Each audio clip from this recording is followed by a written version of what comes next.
இதுவரைக்கும் நம்ம பார்க்காத ஷர்மி அண்ட் ஜெபின தான் வந்து நீங்க இந்த பெர்ஃபார்மன்ஸ்ல பார்ப்பீங்க. எப்பவுமே செம ஃபன்னா சிரிச்சுக்கிட்டே இல்ல ஃபன் கலந்த ஒரு பெர்ஃபார்மன்ஸ் அந்த மாரி ஒரு என்டர்டெயின்மெண்ட்டா தான் இவங்க பண்ணுவாங்க இல்லையா? இன்னைக்கு வந்து ஃபுல் சீரியஸ் மோட்ல போயிருப்பாங்க அண்ட் வெறித்தனமா இருக்கும். அதாவது வெறி அப்டின்னா வந்து நான் லிட்டரலாவே யூஸ் பண்ற அந்த வேர்ட வெறித்தனமா பண்ணியிருப்பாங்க. ஸோ இவங்க பார்த்தீங்கன்னா செயின வச்சு 2 பேர் காலையும் வந்து டைப் பண்ற மாரி காட்டியிருப்பாங்க. கைய டைப் பண்றத விட கால டைப் பண்ணிட்டு ஆடுறது அத விட கஷ்டம். ஏன்னா அத வச்சே இவங்க வந்து நெறைய ஸ்டண்ட்ஸ்லாம் வேற பண்ணியிருப்பாங்க. சிக்கிக்காம அவங்க வந்து பண்ணது வந்து சூப்பரா இருந்தது. ஸோ இவங்களோட கான்செப்ட் என்ன அப்படின்னு எடுத்துக்கிட்டிங்கன்னா வந்து ஹஸ்பண்டுக்குள்ளார வந்து எக்ஸோட ஆவி போயிருச்சான். எப்படிடா இதெல்லாம் யோசிக்கிறீங்க அப்படிங்கிற மாதிரி இருந்தது. ஸோ நைட்டு 12 மணி ஆயிருச்சு அப்படின்னா டக்குன்னு ஆவி உள்ள பூந்து ஹஸ்பண்ட் எக்ஸா மாறி அவரு வந்து வெறித்தனமா வந்து இவங்கள போட்டு டார்ச்சர் பண்ற மாதிரி இருக்கும். இதுக்கு போனி இப்போ பாட்டை வேற வந்து வச்சிருப்பாங்க. அந்த சாங்கோட லிரிக்லாம் வந்து ஆப்டா இந்த கான்செப்ட்டுக்கு வந்து மேட்ச் ஆயிருக்கும். ஜெபினோட எக்ஸ்பிரஷன்ஸ்லாம் வந்து வேற லெவல்ல இருக்குங்க. அதுவும் வந்து ஒரு இடத்துல இவங்க அந்த இருமுறை மாதிரி காட்டிட்டு டக்குன்னு பின்னாடி இருந்து அவர் தண்ணி எடுத்து கொடுப்பாரு. அதை இவங்க குடிக்கிற போய் ஒரு சைடுல அப்படியே ஒரு லுக் ஒன்று விடுவார் தெரியுமா? எப்பா பயங்கரமா இருந்தது.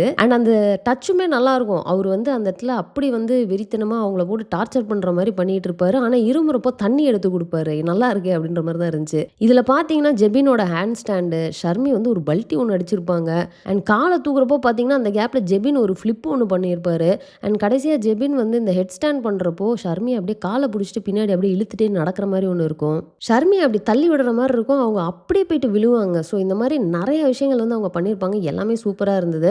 ஜட்ஜஸ்மே பார்த்தீங்கன்னா செம்மையாக இருந்தது பர்ஃபார்மன்ஸ் அப்படிங்கிற மாதிரி தான் கமெண்ட் கொடுத்துருப்பாங்க. இவங்க கிரீன் லைட்டும் கொடுத்துட்டாங்க. ஆனால் அதுக்கப்புறமா போயிட்டு நம்ம ராக்கி பாயுமே வந்து இவங்களுக்கு கொடுத்துருப்பாங்க.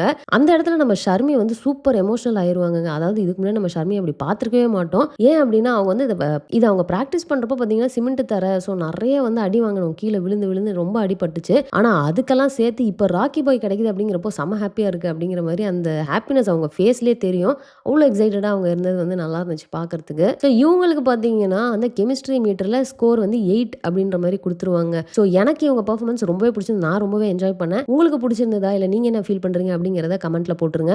நெக்ஸ்ட் அஞ்சலி அண்ட் இப்ராஹிம் பார்த்தீங்கன்னா ஒரு பியூட்டிஃபுல்லான ஒரு பர்ஃபார்மன்ஸ் இது வரைக்கும் அவங்க பண்ணாத ஒரு ஸ்டைலில் வந்து அவங்க பண்ணியிருப்பாங்க. பார்க்கறதுக்கே ரொம்ப அழகாக இருந்தது. அதை ரிவ்யூ பண்ணி நெக்ஸ்ட் வீடியோவில் போடுறேன். மிஸ் பண்ணாமல் பாருங்க. இந்த வீடியோ உங்களுக்கு பிடிச்சிருந்தா லைக் பண்ணுங்க, உங்கள் ஃப்ரெண்ட்ஸ் எல்லாத்தையுமே ஷேர் பண்ணுங்க. மறக்காம சேனலை சப்ஸ்கிரைப் பண்ணி என்ன சப்போர்ட் பண்ணுங்க. தேங்க்ஸ் ஃபார் வாட்சிங். Bye by.